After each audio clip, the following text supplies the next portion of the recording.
Hello students, welcome to algebra online classes. मैं राजेंद्र जैन हिंदी व्याकरण का पहला चैप्टर लेके आपके सामने आया हूँ। चैप्टर का नाम क्या है बेटा?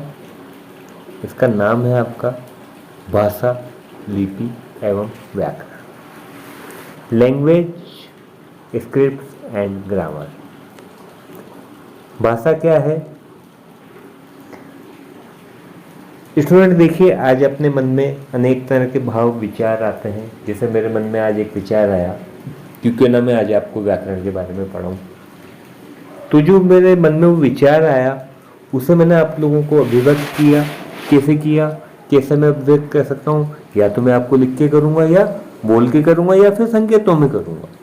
तो अपने मन के भावों को, अपने हृदय के भावों को सार्थक अभिव्यक्त करने के लिए जिन माध्यम का हम उपयोग करते हैं उसे हम क्या कहते हैं बेटा? भाषा कहते हैं। तो लैंग्वेज या भाषा वह माध्यम है जिसके द्वारा मनुष्य अपने विचारों को प्रकट कर पाता है, अभिव्यक्त कर पाता है।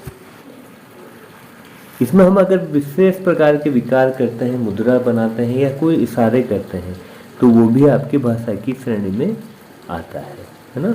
ट्रेन गार्ड को सीटी बजा के रवाना कर रहा है, लाल झंडी हरी झंडी दिखा के रोक रहे हैं, तो ये सब भी क्या है बेटा? भाषा के ही आपके रूप है ना?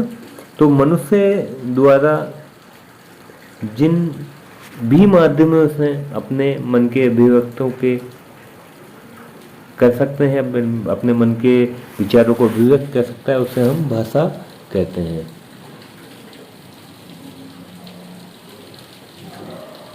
भाषा दो प्रकार की होती है, पहली लिखित भाषा, दूसरी मौखिक भाषा।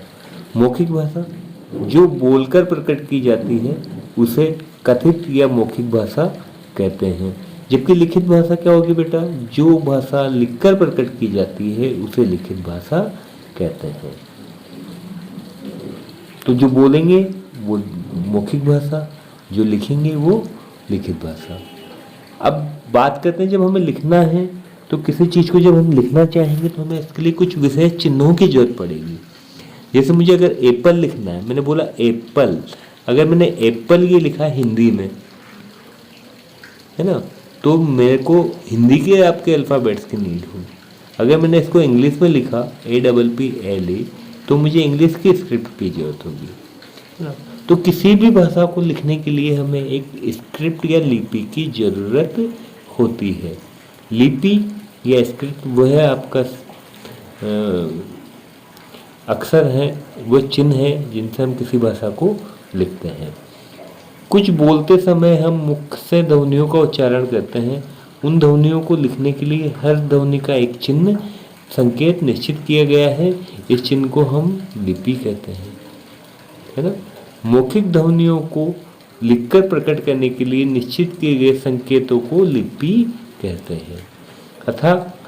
अथवा किसी भी भाषा को लिखने की विधि को उसकी स्क्रिप्ट या लिपि कहते हैं, है ना? संसार में अनेक भाषाएं हैं और हर भाषा की अपनी एक लिपि होती है। जैसे संस्कृत और हिंदी की भाषा की लिपि आपकी देवनागरी है, अंग्रेजी की आपकी रोमन है, उर्दू फारसी की लिपि आपकी फारसी है, पंजाबी की लिपि आपकी गुरुमुखी है ना?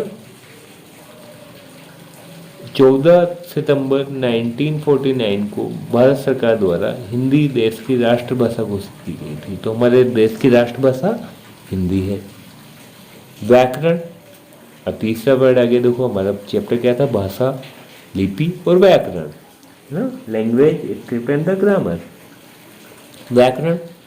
व्याकरण वह शास्त्र है जो भाषा को शुद्ध रूप से बोलने, लिखने व पढ़ने का बोध कराता है। लड़का जा रही है, मैंने बोला लड़का जा रही है, क्या ये शुद्ध है? नहीं, यहाँ पे जा रहा है होना है। तो आपको कैसे पता चला कि भाई जा रहा है बोलना है? क्योंकि आपके पास व्याकरण का ज्ञान है, आपको लिंग का अनुभव है, लिंग का आपको बोध है। तो भाषा का शुद्ध रूप से बोलने, लिखने व पढ़ने का जो हमें सिखाता है वो माध्यम, वो शास्त्र आपका व्याकरण कहलाता है ना?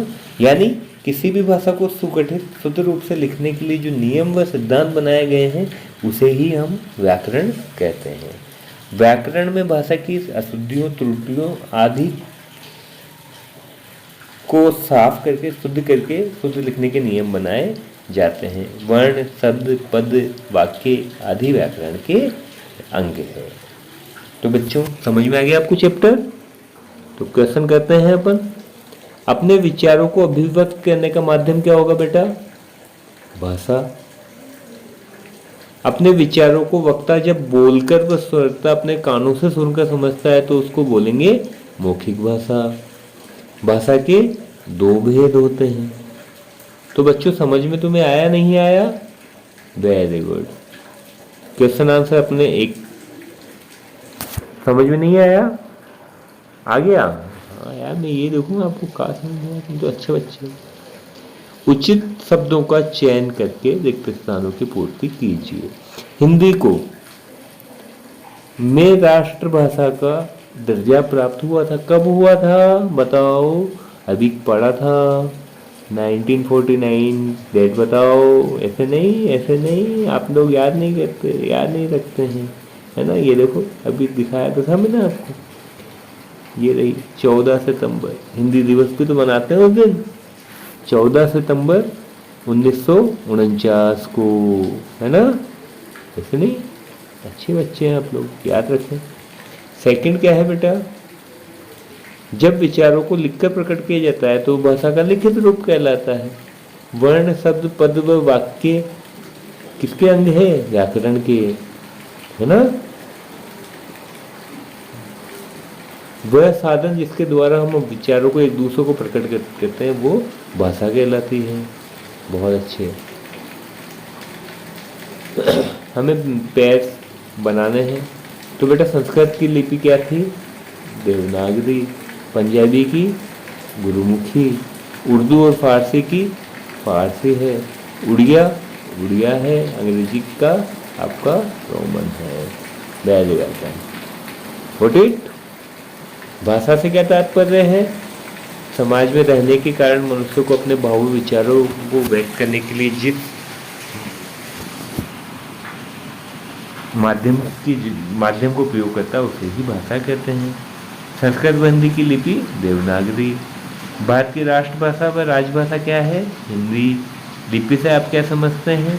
बोलने के लिए भाषा को लिखने के लिए जिन चिन्हों को प्रयोग किया जाता है उसे हम बोली कहते हैं, लिपि कहते हैं। व्याकरण किसी भी भाषा को सुगठित शुद्ध रूप से लिखने के जो नियम है उसे हम व्याकरण कहते हैं, है ना। बच्चों समझ में आ गया चैप्टर? कल नया चैप्टर लेके हाजिर होंगे। अलविदा।